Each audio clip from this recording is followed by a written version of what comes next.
Now there might not be anything better on a hot Texas summer day than a pool. Pools are awesome and a lot of fun. And from a operational perspective, a pool is pretty simple. As long as it's the right temperature, chemically balanced and clean, then a pool can be safely enjoyed. And as a pool owner, if you can maintain it reliably, efficiently, and cost effectively, then that's a success. And if that criteria for success doesn't already sound familiar to you, let me connect some dots, because that is exactly what most industrial organizations also use as a measure of their success. So as odd as it might seem, this pool is actually the perfect backdrop to help us understand what is operational technology. So if that analogy sounds good, using this pool to illustrate what is operational technology, then let's dive right in. Oh man, that pool pun was terrible. It's so lame. So I got a message from a listener that works in banking, out of all things. And this letter really brought up something that I thought was a good point about vocabulary. What this listener brought up was the fact that if you don't come from that world, if you've never been in an industrial facility, then you might not have any context for what an industrial system is or what an industrial process does. The mental image that comes in your head when I say something like an industrial system or the manufacturing process probably isn't anything tangible. So that's why I wanted to create today's video. Because if you've never been in an industrial environment or don't have exposure to OT systems, I want you to still be able to understand OT concepts. And what is OT? Occupational therapy. That's why we're going to use the analogy of this swimming pool. So that's what we're going to do. We're going to use this swimming pool as our mock industrial business. Here on one end, you got a cement hole in the ground with 40,000 gallons of water. And then back here, where it's a little louder and a little dirtier, you have your mechanical process. So let's break this thing down. So to break this thing down, we need to understand how a swimming pool actually works. As discussed, a pool is basically made up of two zones. You got the pool, and here let me just say that I'm converting these photos to line drawings so that I can better illustrate on top of them. And the equipment pad. The equipment pad has a few primary mechanical components. It's got the heater, it's got the chemical injection, the plumbing, it's got a variable speed pump, the filter, the power panel, quality system, and of course, the control system.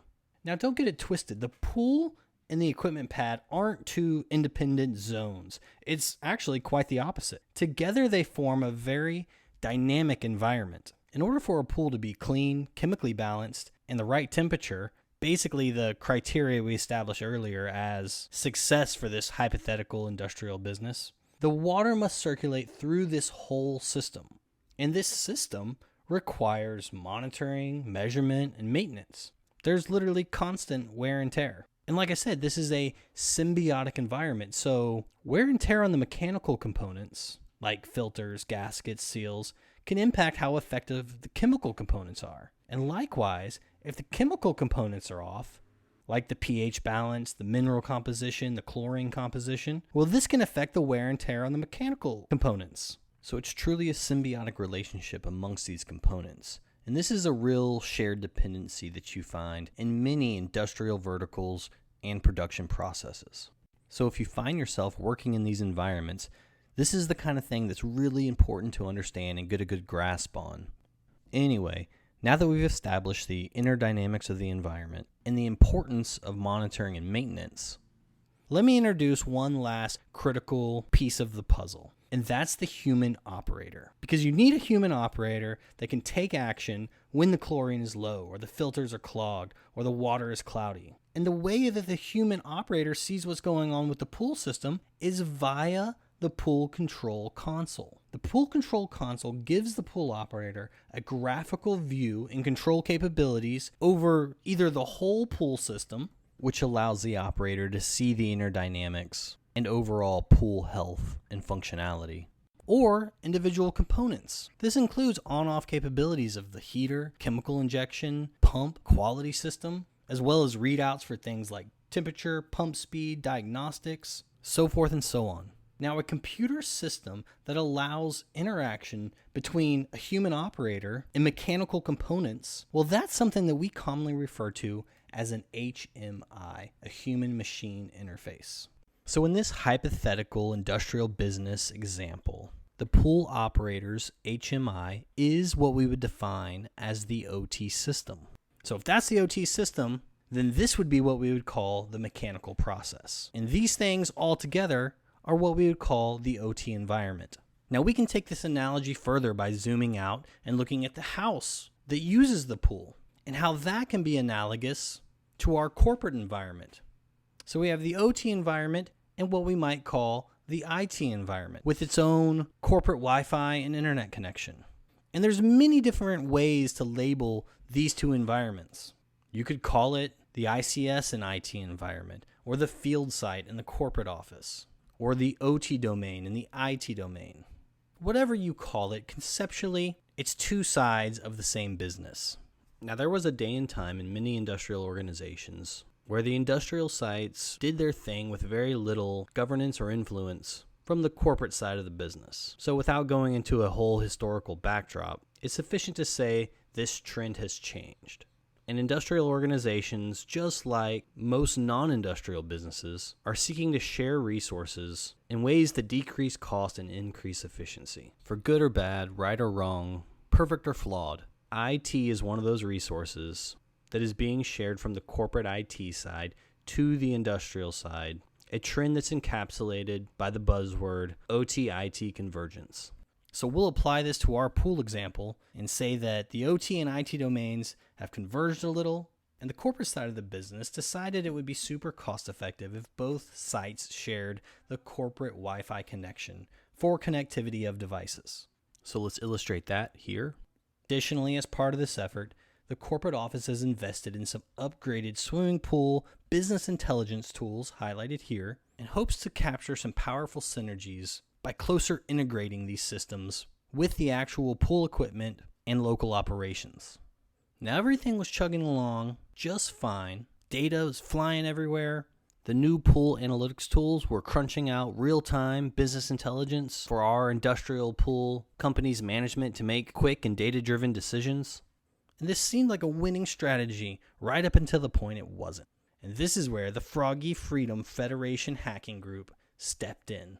So this is an international hacking group with tools and resources that are worldwide, solely focused on the one objective, which is the freedom and liberation of frogs everywhere. And to further their agenda, they are setting out on a campaign to turn every neighborhood pool into a frog pond. Their method for doing this is to remotely access pool systems and turn off the pool pumps and increase the pool temperature. And voila, after a few days, you have an ideal frog pond. So on an uneventful Sunday before a long weekend, a period of time where the hackers knew there would be no human operators on site for several days, they kicked off their campaign, attacked our example industrial business. Using the internet, the hackers accessed the IT domain. From there, they were able to pivot into the OT domain and use their custom malware to attack the pool operator HMI. Once the pool operator HMI was compromised, they were able to remotely shut down the pool pump and increase the pool temperature. Now let me pause here to point out something important. This ability for our attackers to remotely shut down a pump and increase the temperature on a heater is something special. This is what we call a cyber to physical consequence. It allows the hacker's intentions to influence systems outside of the cyberspace domain and in the real world. What if this was heavy machinery or volatile chemicals? What if shutting these things down could harm people or the environment? Cyber to physical consequences are a real differentiator for OT cybersecurity. In industrial organizations, cyber to physical risk should be studied, prioritized, and mitigated. This isn't just about cybersecurity. This is about business responsibility and stewardship, because the risk and consequences are indeed so serious. Now, getting back to our example, with the pump shut off and the pool temperature increased, our once clear blue pool is now green and infested with frogs. Needless to say, this is a huge impact on the success of our industrial business. We're going to have to shut everything down, clean everything up. There's lost time and lost revenue. So to prevent this from ever happening again, our hypothetical organization needs to start adopting some IT and OT cybersecurity best practices. On the OT side, this will involve starting to address risk and risk countermeasures, prioritize these activities and resources, and evaluate the necessary countermeasures against the cost and complexity. And once we get this right, it's really powerful because this becomes a reference architecture for securing this pool site as well as future pool sites. And that really becomes a powerful construct as our pool company begins to grow. This elevated security posture, if you will, now becomes an enabler and driver of achieving those same synergies and business objectives that we explored earlier in the scenario without opening themselves to the risks that the Froggy Federation hackers exploited. Additionally, this security foundation becomes building blocks that allow our hypothetical organization to pivot its operating model from local pool control to centralized control, which is another step in the journey of reducing costs, increasing safety, and leveraging resources and efficiencies. When this is combined to an overarching effort of operational excellence, our industrial business now has a competitive advantage, and in the hyper-competitive world of industrial businesses, adaptation like this is a success trait that can many times be the difference between winning and losing.